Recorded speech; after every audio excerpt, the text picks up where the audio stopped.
नहीं छोड़ो नहीं छोड़ो नहीं छोड़ो नहीं छोड़ो चाहे कत को आही विपुदा रानी नहीं छोड़ो तोला नहीं छोड़ो कत को आही विपुदा रानी नहीं छोड़ो तोला नहीं छोड़ो नहीं छोड़ोगा नहीं छोड़ो नहीं छोड़ोगा नहीं छोड़ो चाहे कत को आही विपदा राजा नहीं छोड़ो तोला नहीं छोड़ो कत को आही विपदा राजा नहीं छोड़ो तोला नहीं छोड़ो।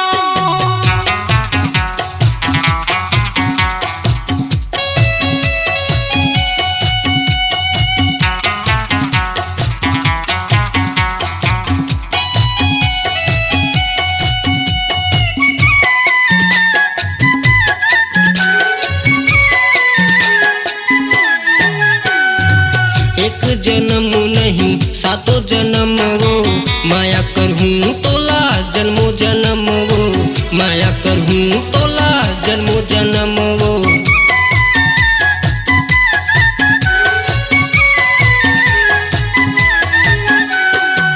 एक जन्म नहीं सातों जन्म वो माया करहूँ तोला जन्मों जन्म वो माया करहूँ तोला जन्मों जन्म वो नहीं छोड़ो नहीं छोड़ो नहीं छोड़ो नहीं छोड़ो चाहे कत को आही विपुदा रानी नहीं छोड़ो तोला नहीं छोड़ो कत को आही विपुदा रानी नहीं छोड़ो तोला नहीं छोड़ो।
नहीं भुलाओ करत वादा माया करहूँ तोला जान से ज्यादा माया करहूँ तोला जान से ज्यादा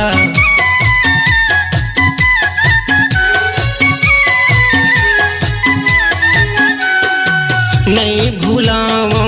करत वादा माया करहूँ तोला जान से ज्यादा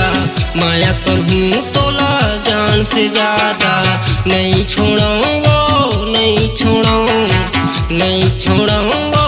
नहीं छोड़ो चाहे कत को आही विपुदा रानी नहीं छोड़ो तोला नहीं छोड़ो कत को आही विपुदा रानी नहीं छोड़ो तोला नहीं छोड़ो नहीं छोड़ोगा नहीं छोड़ो नहीं छोड़ोगा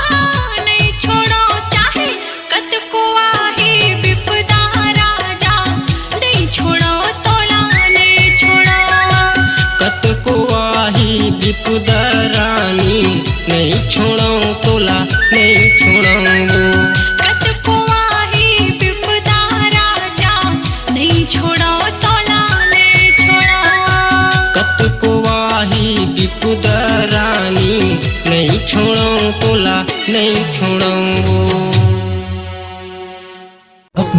आवाज को दीजिए एक नया मुकाम। डिजिटल रिकॉर्डिंग की दुनिया का जाना पहचाना नाम स्वरांजलि,